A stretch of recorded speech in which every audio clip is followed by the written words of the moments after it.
Hello, and thanks for tuning into the show that goes around the continent to bring you stories near and far. I'm Joke Rogers at Channels Television here in Lagos, and I'm joined by Vincent McCory from The Voice of America in Washington. Thanks, I'm Vincent McCory at The Voice of America. Happy to be with you again for another edition of Africa 54. Let's start off with the latest from Nigeria. Joke Rogers in Lagos brings you that story. The Bauchi state government is giving priority attention to education for the next 4 years, with a state of emergency already declared in the sector. Lack of basic amenities, safety and security in schools, deplorable state of infrastructure, inadequate and skewed deployment of teachers, the high number of out-of-school children, poor performance of pupils and other challenges are what the state government desires to resolve. Some civil society organizations in Bauchi State are offering solutions to some of these challenges. Our correspondent, Hajara Aliyu, reports. For some time, the Bauchi State government has been looking for a headway to improve the quality of education. Causes of erosion, that is water. Governor Bala Mohammed, who admitted that the magnitude of decay was enormous before taking over, introduced new policies and interventions in his first tenure, particularly in the area of infrastructure. It appears there is still much work to be done as the debate on the challenges and the way forward continues among stakeholders. Activists and social organizations. This forum of the Civil Society Action Coalition on Education for All brainstorm on the issues. We have a very high number of schools that don't have even a single teacher in the state. We also have schools that have only one teacher. We still have in Bauchi State communities that they don't have schools. Some of these challenges are not new to the government, and they are responding.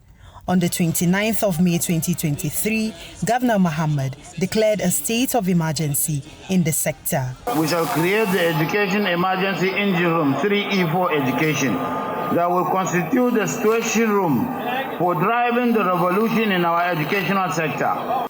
It appears government has mapped out some strategies. However, the CSOs are of the opinion that less than 13% budgetary allocation to the sector is meager to begin with, just as others call for a policy review.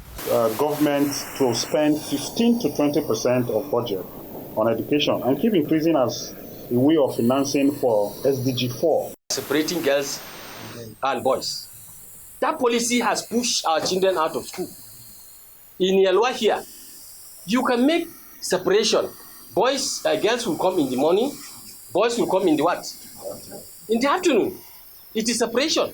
With over 1 million children who are out of school in Bauchi State, which is linked to poverty and other factors, there are debates over the subsidy on education as the state government seeks to explore other options to improve funding. Although there are suggestions for a summit to be organized to develop a roadmap for the sector with the involvement of communities, stakeholders believe politics must be separated from education in order to achieve results. Hajara Aliyu, Channels Television News. Let's take a broader look at this issue in Bauchi State as well as across Nigeria, and now being joined on the program by the former Senior Special Assistant on Education to Governor Babajide Sanwo-Olu here in Lagos State, Dr. Adela Tola Selau, who joins us from Lagos. Many thanks for joining us on the program. Thank you for having me on here. Right, so how has the government in Nigeria prioritized education in the past 4 years? Let's say the last 4 years of the government of the Buhari administration, and what specific initiatives or policies have been implemented to improve the education system such that state governments do not have to start looking for ways to bring improvements across their states if the federal government had been there? Okay, there have been quite a number of initiatives, and I have them all. But specifically for the last 4 years, there was the school feeding program, and there have been a lot of teacher training and professional development programs. The TET Fund program has also been pushed a lot too. And let's see, then also digital education initiatives, particularly since COVID in 2020. As we all know, a lot of learning had to move online, which helped to accelerate a lot of digital transformation. And there were also a lot of programs around girl education initiatives. A lot more were pushed in the last 4 years because, as we can see across the globe, there has been more of a push for gender equality in education.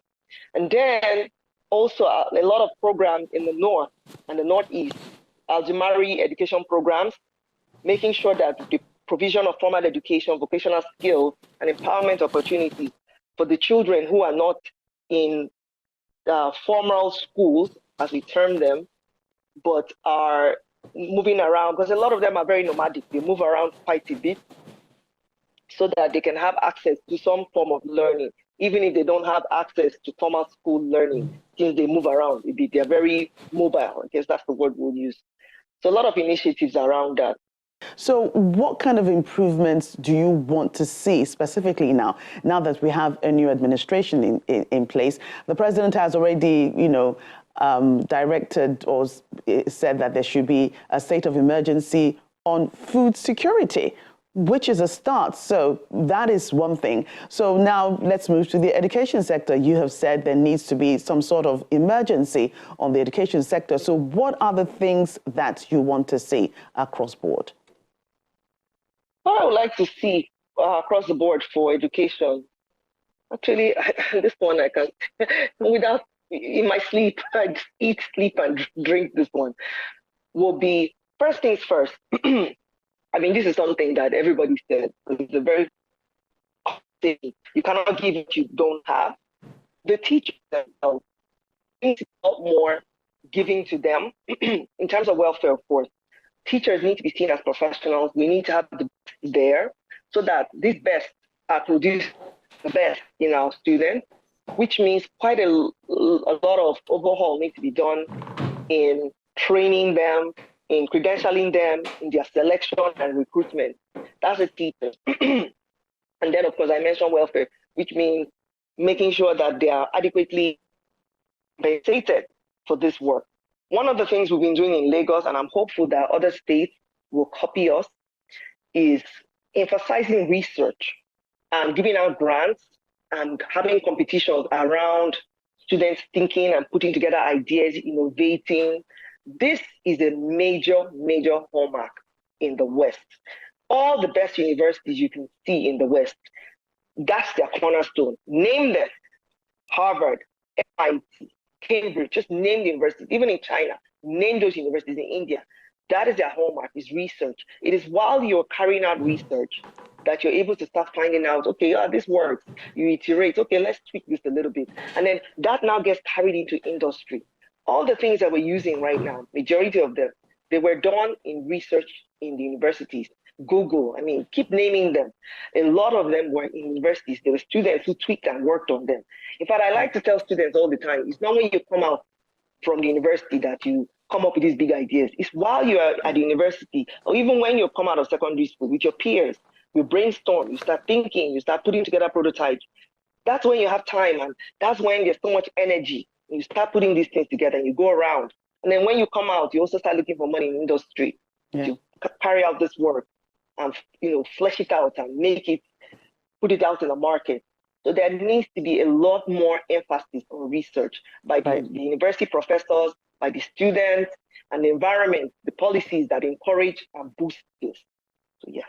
Right. Ahmad, thank you for your time today. Former Senior Special Assistant to Governor Babajide Sanwo-Olu on Education. Thank you for your time today on Africa 54. Thank you for having me on again. Thank you. We want to know what you think about Africa 54 and the stories we cover. Join the conversation on Facebook. The address is Africa 54, and check out our headlines 24/7 on voaafrica.com. After the break, a slow transition to civilian rule in Chad sparks international concerns as the delicate balance of power shifts.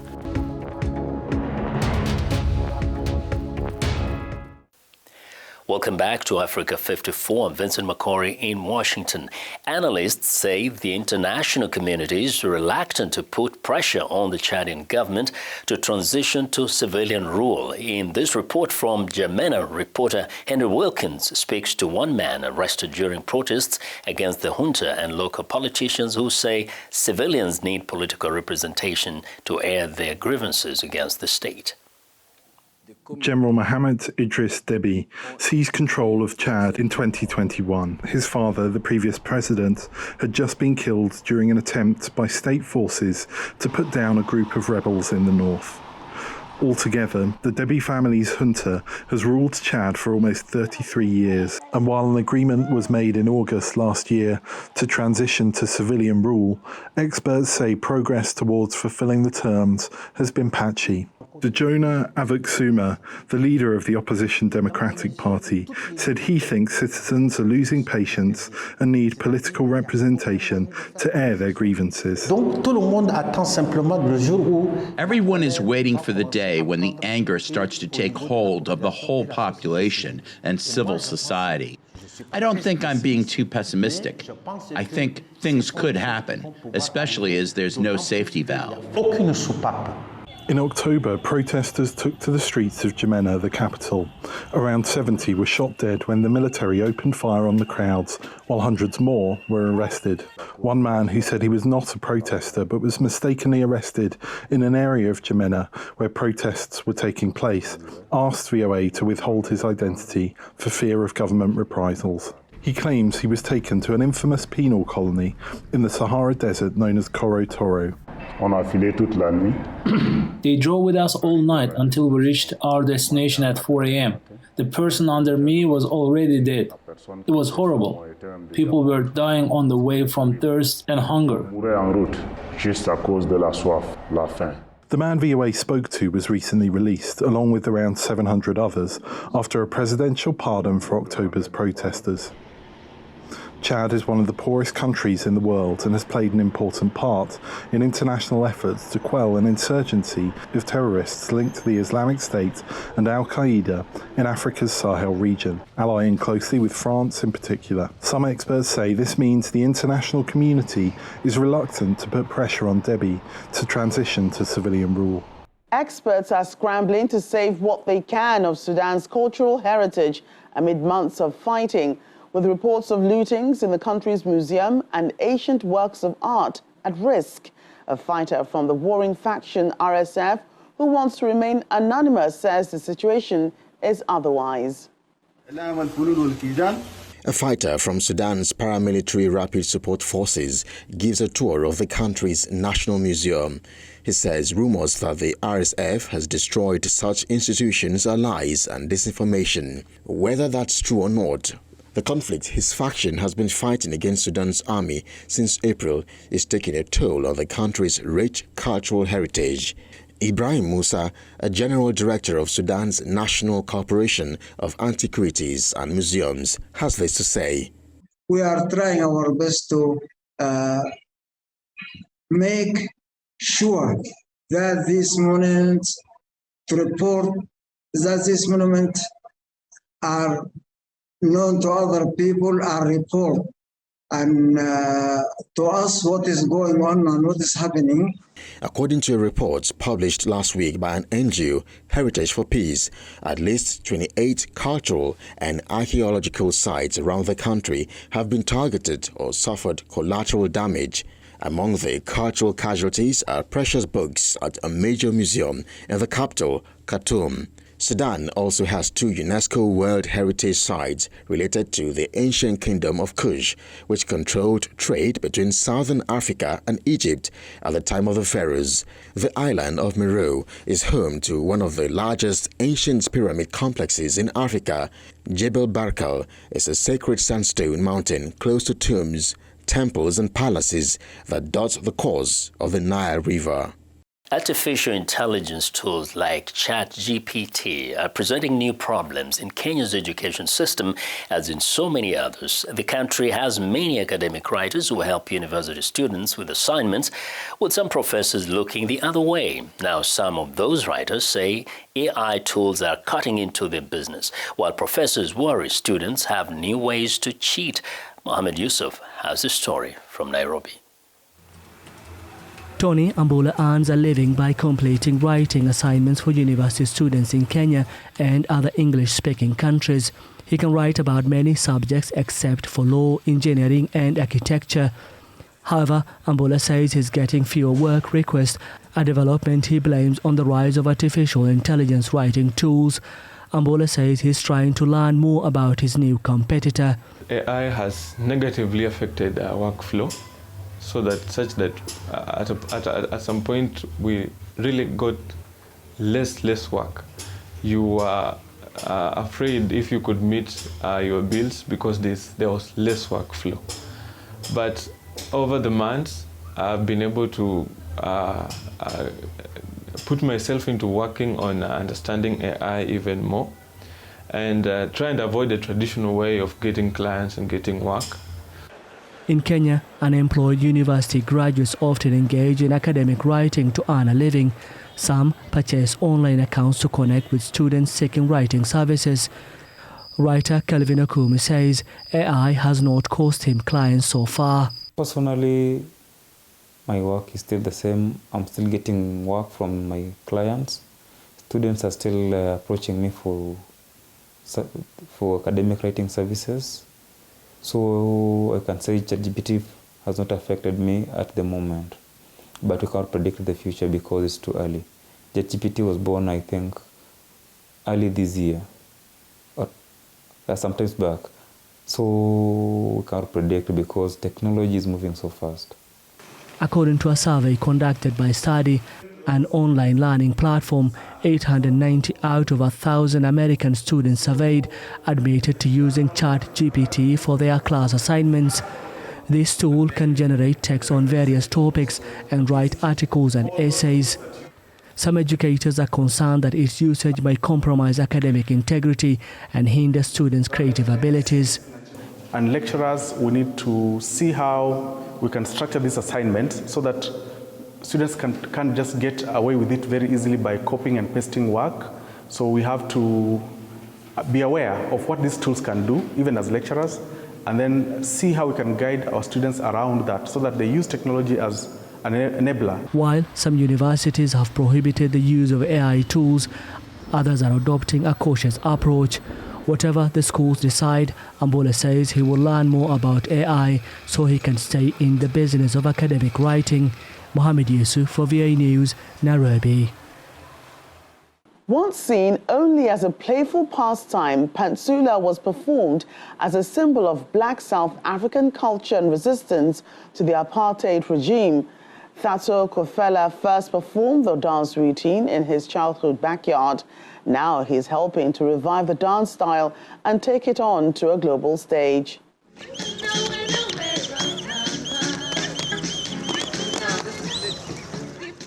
Pantsula, the quick-stepping, energetic and syncopated dance started amongst black youth living in townships like Kofela's, Ketlong, under the apartheid government system of racial segregation, which ended in 1994.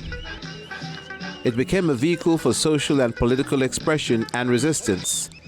Pantsula's choreography, including movements mimicking sweeping, playing dice and saluting, meditated on black South Africans' everyday experiences and provided a code that performers could use to communicate in a language state police could not understand. It later enjoyed popularity amongst South Africans of different races, but waned somewhat as modern dance styles gained prominence.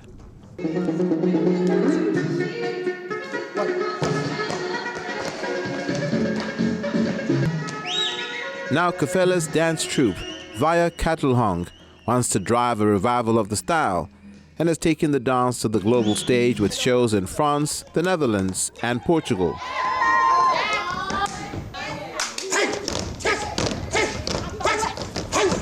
Pantsula is more than just entertainment.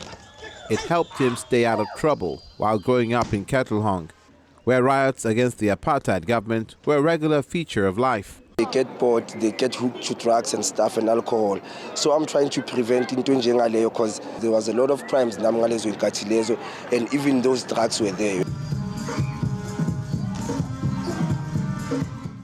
The 34-year-old dancer says the backyard rehearsals led by his brother meant he had no time to get involved in illegal activities. For other troupe members like 33-year-old Tulasile Binder, being able to express herself through the dance has provided a way to heal from life's challenges. Dance in general, it has allowed me to explore what life is. It has allowed me to explore things that I face in life, and I'm able to actually express it via dance and Pantsula, obviously. And also dancing with feet, there's this thing about your feet being, there's some sort of healing that happens when you are dancing with your feet. So there's that thing that happens. So for me, it's been a healing journey. Via Kettlehong is now attracting attention at home. Letabo Zulu, a local audience member, believes its performances are a way to address societal problems. We're in an African Renaissance, and so the whole world is looking to Africa to solve its problems. For some, an outlet for release. Others, an act of healing and entertainment. Pantsula is also a means of honest preoccupation and has become an avenue for gainful employment. A painter and former victim of child marriage in Ghana is using her art to campaign against the problem. Awanle Aiboro was forced into marriage as a teenager and is using her own experience to dispel misconceptions about the development of girls and young women. Victoria Munga has more from Accra, Ghana. 26-year-old Hawa Ali Aibura Awanle recounts when her parents gave her away to a man she describes as elderly to be his wife. She was only 13 years old then. Awanle was forced to stop school. My mom introduced me to a man, twice older than me, as my husband or future husband. And that was very depressing at that very age, because that's when you're very naive. She escaped from the man's home with the help of some sympathetic family members. Today, Awanle is taking on child and forced marriages through art. She's telling the stories of victims like her through paintings and exhibiting them in public spaces. One that focused on the past and the other that focused on the future. So the painting behind me focus on the future of these victims. So I paint my women in suits. So suit represents freedom. A March 2023 survey by Africa Education Watch shows that nearly 1/4 of girls between the age of 12 and 18 in Ghana have been married off or are in some kind of consensual union. Women's rights advocates say this is because of cultural norms that see young women as subordinate to men. The high cost of living, they say, is also forcing girls into marriage. Then there's the issue of economic insecurity. So where families do not have the financial resources, because girls are relegated, they usually would give up a girl, place her at risk of marriage to ease off the financial burden of the family. Ghanaian state authorities say the government has established a national goal of eliminating child marriage by 2027, in part by encouraging girls to remain in school even if they become pregnant. In the meantime, artists like Awanle hope that their work will convince Ghanaian families to postpone marriage for their daughters until the girls are grown up. Victoria Amunga for VOA News, Accra, Ghana. Well, and that's our show for today. You can find all the continent's top news and world news online at voaafrica.com. Check it out. Vincent McCory in Washington. Channels Television has our last word. We look forward to bringing you another show next week. To remember that channelstv.com is your source for news and other programming. I'm Joker Rogers. Thanks for watching and goodbye.